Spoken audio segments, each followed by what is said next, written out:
guys? Welcome back to the Jenks and the Hammer podcast. In today's episode, it's just going to be me. I'm going to be giving my top sleepers, 2 for each position: quarterback, running back, receiver, and tight end.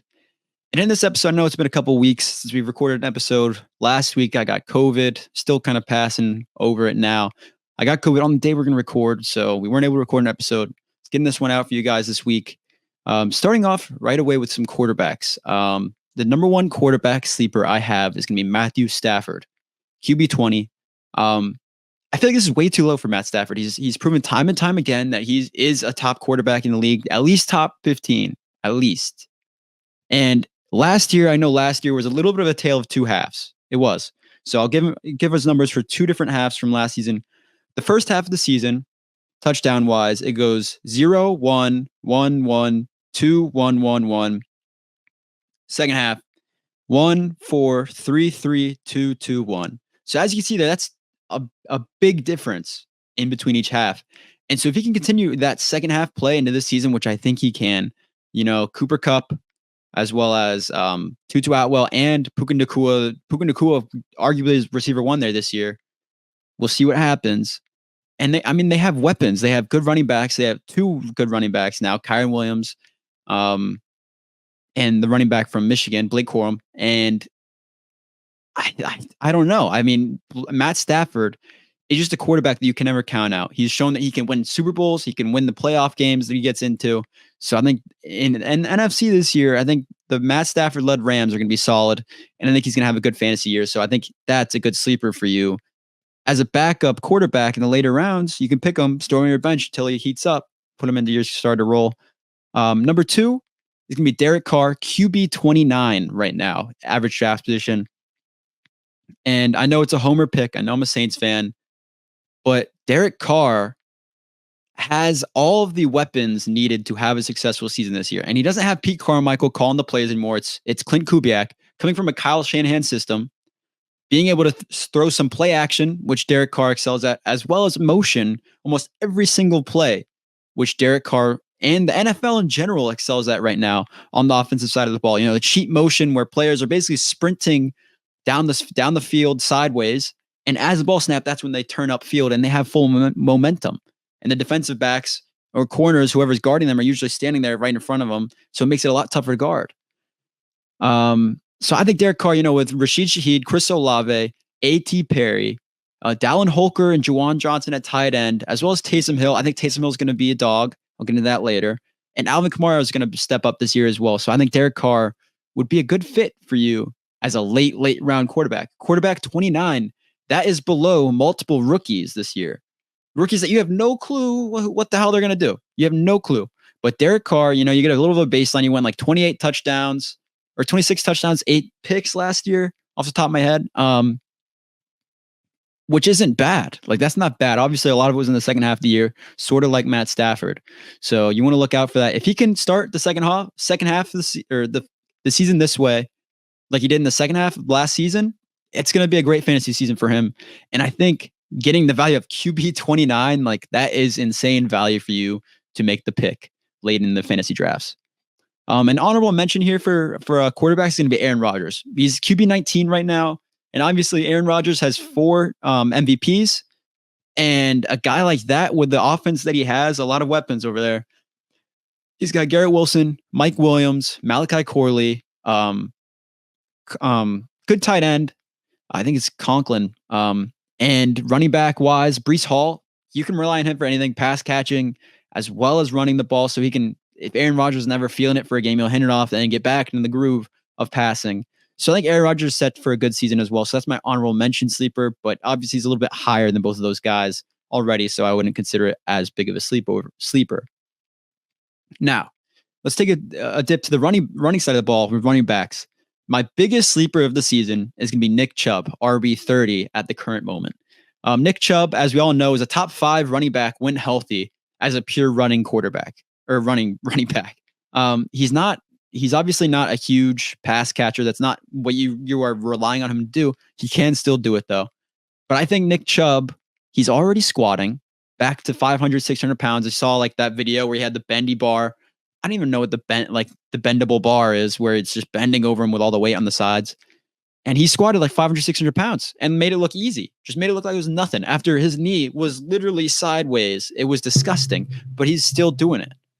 So I think Nick Chubb comes out and he's going to be a beast. And you're getting an RB30 value. You're getting him so you could store him on your bench. You're picking him in the 8th, 9th, 10th round, and he's sitting there on your bench, and he could be a top 5 running back if he returns to normal value. It's a lottery pick. Of course, I get it. It's completely a lottery pick. But why not take that chance on a guy that has proven to be a great running back? And he's overcame injuries like this before. So that's my take on Nick Chubb. Next, RB28 value, I got Jaylen Warren, a guy that can be the most explosive running back in this league. He's quick, he's agile, and I think he can hit gaps quicker than a lot of running backs in this league. You see it. We saw it in the preseason game this week. We saw him just shoot the gap and sprint 10 yards downfield in the blink of an eye, and it made it look easy. And I think he takes a leap over Najee Harris. Najee Harris and him kind of neck and neck last season. Kind of saw Jaylen Warren getting a little bit more. And I think this year he ascends Najee Harris a lot. And I think Jaylen Warren is going to be RB1 for them. And I think that gets you a lot more value than RB28.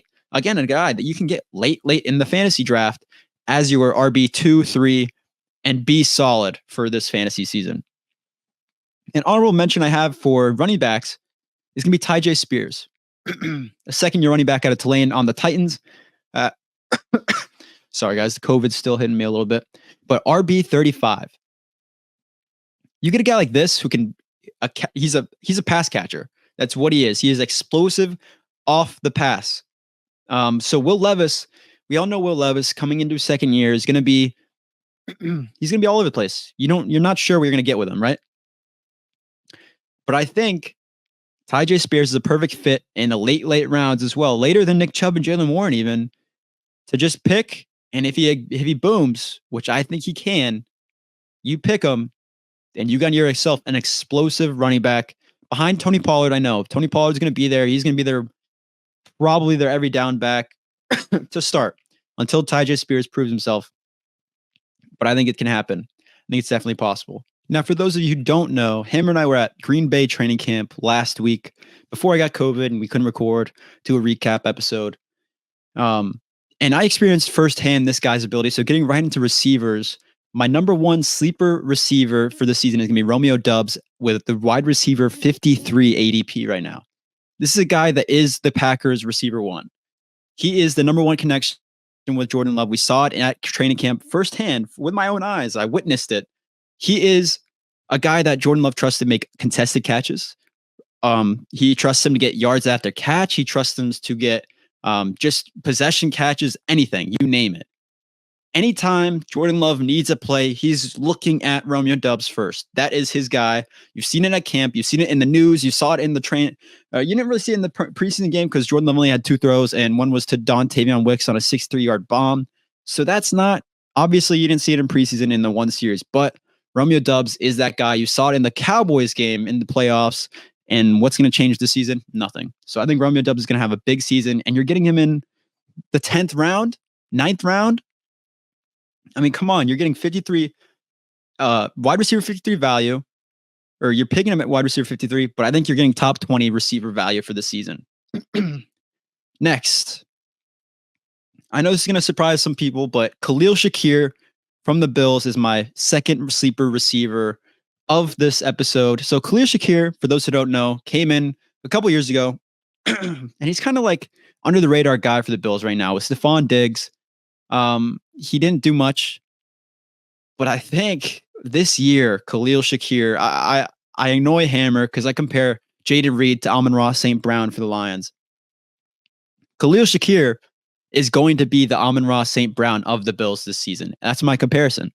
He can catch over the middle. He's going to have yards after catch. He can make guys miss. You saw it in the playoffs last season as well as the end of the season last year. And I think Josh Allen's really built a connection with him. And he's the only returning receiver that's like the top one in the top 3 receivers. It's him, Curtis Samuel, and Keon Coleman. Both of them are new players. Keon Coleman, a rookie. Curtis Samuel coming over in free agency. So I think him and Josh Allen have a good connection built. And I'm excited to see what they do. Next, getting into the other position of pass catcher, tight ends. Starting off right away, we got an exciting guy coming to a new team in free agency, Mike Gesicki for the Bengals. I think this is a guy that he excites me in more ways than just one. One, because he's a good red zone threat, and two, because it's something that the Bengals have been looking for so long. The Bengals and Joe Burrow have not had their tight end that they can just rely on for anything. They haven't had that. They haven't had that in years. Joe Burrow hasn't had it in his career for the Bengals. And this is a guy that can right away become a pass catcher for Joe Burrow that he can rely on at any time, that has solid hands, and that they can rely on in that red zone if T. Higgins and Jamar Chase are covered. So I'm excited for what Mike Gesicki can do. Hopefully he hits another ugly gritty in the end zone after getting a touchdown this year. And I forgot to mention he's tight end 21, so that value, obviously after the top 10 tight ends go in fantasy, that's the drop off there. It gets bad because you're getting maybe 10 plus points every week with the bottom 10 or the bottom of the top 10 quarter or tight ends. But once you get below that, you're getting 8 points a game if you're lucky. And that's kind of like you're praying for a good tight end game and you're only getting eight points. That's not what you want. You don't want that. You want a top 10 tight end every single year in fantasy. And Mike Gesicki could reach that point with Joe Burrow. I wouldn't say it's likely, but at tight end 21 value, he is more likely than some of the other guys in that range. Next, I got Taysom Hill, another homer pick here, but at a tight end 24 value, or ADP. He is a guy that I think can explode this year in fantasy, and here's why. Clint Kubiak, coming over from the Kyle Shanahan offensive scheme, has seen what Deebo Samuel can do and how to scheme for a guy like Deebo Samuel. And here's the thing. Taysom Hill can technically do more than Deebo Samuel can. He's a guy that you can pick, and he can have a rushing touchdown, a passing touchdown, and a receiving touchdown in the same game. You can expect that with Taysom Hill. With Deebo Samuel, like, oh, he can't throw the ball. But Taysom Hill, he goes to quarterback for 5 to 10 snaps a game. So for Taysom Hill at tight end 24 value, he was tight end 15 last season. You get him at tight end 24 late in your draft, you can expect a good amount of points from him. He is very much a boomer bust player, though. I'll give him that. It's a boomer bust player, but I think he can be successful this season with this new offense, and I think he's going to get a lot more snaps. I see him getting 15 to 20 snaps or targets for him every single game this season. I'd say 10 to 15. 15 to 20 is a little crazy. Next, my final sleeper of this episode is going to be Ben Sinnott. It's an honorable mention tight end, rookie tight end for the Commanders of Ned Stimson, a friend of the podcast. He sent me a clip of him earlier this morning, and man, the Commanders love their tight ends. We've seen that year in and year out, and Ben Sinnott's no different. You know, I think this tight end class for the for the rookies were very slept on. I said it myself when we did our tight end rankings for prospects. Ben Sinnott was on there, but none of them were really stood out to me. But in this offense with Jaden Daniels, and after Jaden Daniels' performance in the past couple days, man, I think Ben Sinnott could really be something for the Commanders. And I think that's a pick at tight end 23. Any three of these tight ends are something you're picking in the later rounds, and they could be a diamond in the rough. I apologize for the ring light, guys. For those who are watching, it keeps dying for whatever reason. Anyways, this is a shorter episode. I know that it's going to be a little bit of a fantasy help for you guys. Let me know down below if you guys comment. Comment down below if you guys think I'm crazy for any of these, or if you agree with any of these, or if you want to add on some sleepers as well. Always feel free to comment or just comment anything. Let me know if question you guys have about some football, if we want to talk football, anything like that. Also, one thing I want to mention, we have a Discord now. I'm going to put that in the description down below. Join the Discord if you want to talk NFL with any fans from any team, other Jenks and Hammer fans, as well as join our Pick'em group, for which we will be giving away a jersey to the winner this season. We're excited for you guys to join that, and looking forward to talking to you guys as well. As always, remember to like, comment, and subscribe. Follow us on Jenks at Jenks Hammer Pod on all of our socials, as well as check out our podcasts on YouTube, Spotify, wherever you get your podcasts. We will see you guys next week.